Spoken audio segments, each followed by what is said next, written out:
ko na maabot yung pangarap ko! Ha! Ko! Ha! John Riel Cuadrolas Casimero!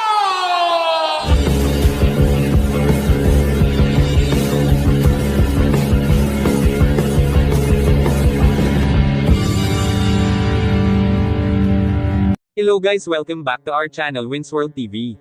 Ang malapit ng pagtutuos ng dalawang hari ng bantamweight division na sina Naoya Inoue aka The Monster at John Riel Casimero aka Angas ng Pinas Cuadro Alas. Ay maraming nagkokomento na hindi raw kakayanin ng Angas ng Pinas John Riel Casimero itong The Japanese Monster Naoya Inoue kung sila man ay magkatapat. Hindi naman natin maikakaila na talagang napakalakas ng power punch nitong si Inoue lalong-lalo na ang kanyang trademark na mapangwasak ng bodega ng kalaban.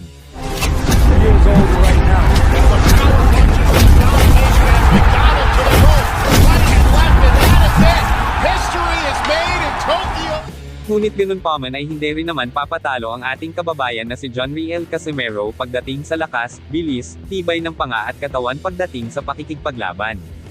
Dahil sa totoo lang, mas lamang itong si John Riel Casimero dahil sa mga karanasan at mga pinagdaanan nito bago niya maabot ang 3 Division World Champion. Kung titingnan mo naman ang malapitan itong si Naoya Inoue ay walang duda na isa talaga siyang malakas, kaya para sa karamihan ay malabo talaga manalo si John Riel Casimero kay Naoya Inoue kung sakali man na maglaban sila.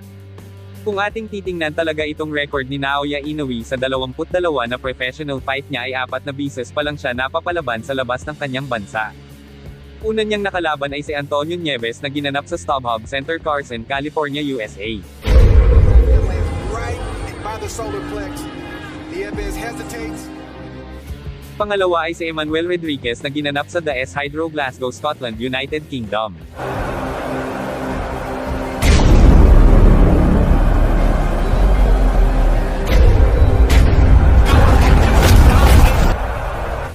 Pangatlo ay si Jason Maloney na ginanap sa Hard Rock Hotel and Casino Tulsa, Oklahoma, USA.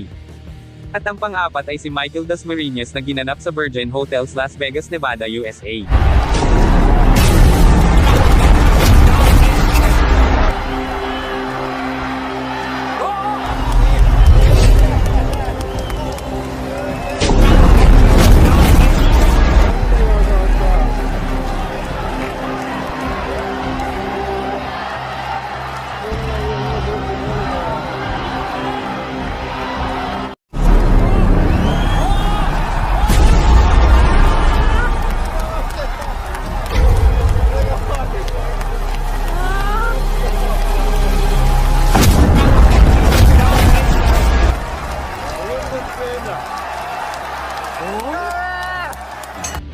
Sa lahat ng mga laban nitong si Naoya Inoue ay talagang nagpahirap sa kanya ay ang ating kababayan na si Nonito Donaire. Kung napansin niyo sa mga previous fight itong si Naoya Inoue ay 2 to 3 rounds lang tumatagal ang kanyang mga laban. Samantala dito kay Nonito Donaire ay talagang nahirapan siya ng husto at saksi ang buong mundo na nakapanood ng laban niya kontra Nonito Donaire, kung paano napinsalaan ng sobra itong si Naoya Inoue. Nagkaroon nga dito ng fracture sa right eye socket itong si Naoya Inoue pagkatapos niyang saluhin ang super power punch nitong si Nonito Donaire.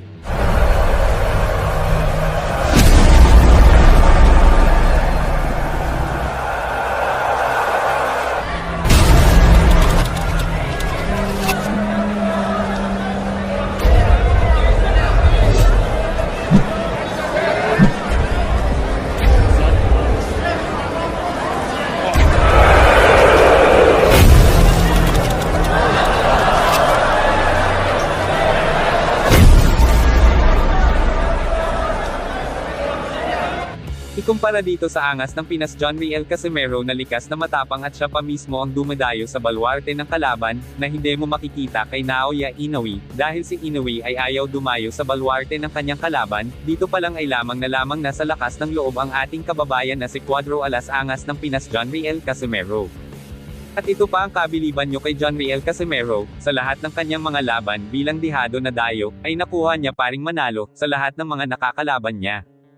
Sa totoo lang sa lahat ng kanyang laban bilang dayo ay nakuha niya paring manalo, dahil sa pagdayo ni John Riel Casimero ay nakuha niya maging 3 World Division Champion. Maliban dyan ay meron pang lamang si John Riel Casimero kay Naoya Inoue. Ito ay ang kapangyarihan niyang sumalo ng malalakas na suntok na walang gaanong pinsala sa oras na matamaan man siya. Ayun nga dito kay Prince Albert Pagara ay napakabilis lang paduguin ang ilong ni Naoya Inoue at pwede niyang itong maging isang kahinaan.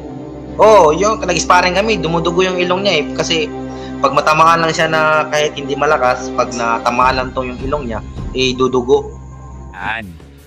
Ikumpara dito sa angas ng Pinas John Riel Casimero ay napakakapal ng pagmumukha niya at napakatibay ng panga, nakitang-kita naman sa lahat ng kanyang mga laban kung ating balikan, ay tila manhid ang panga at mukha niya at hindi napipinsalaan ng kalaban. Pagamat ganun pa man, ay malaki talaga ang chance manalo ni John Riel Casimero kontra kay Naoya Inoue, dahil kayang-kaya tanggapin ni John Riel Casimero ang power punch ni Naoya Inoue, pero ang tanong, kayang-kaya kaya ni Naoya Inoue saluhin ang super power punch ni John Riel Casimero? Ayon sa ating mga napanood na laban ni Naoya Inoue, karamihan doon ay pinatumba niya sa pamamagitan ng body shot niyang nakamamatay. Ito ang mga boksingerong hindi nakaligtas sa bagsik ng liver punch and body shot nitong si Naoya Inoue. Omar Narvaez, Emmanuel Rodriguez, Michael Dasmariñas. Kaya kailangan gawin ni John Riel Casimero na patigasin at gawing solido tulad ng bakal ang kanyang bodega ay tiyak malaking pag-asa na matatapos niya at matatalo niya itong tinagurian the monster ng Japan na si Naoya Inoue. Sa tingin nyo guys kaya patumbahin ng angas ng Pinas John Riel Casimero itong halimaw ng Japan na si Naoya Inoue? Just comment down below. Thank you so much. Salamat sa inyong panunood. This is Winsworld TV, saying peace, love and good vibes lang tayo lagi, okay, alright.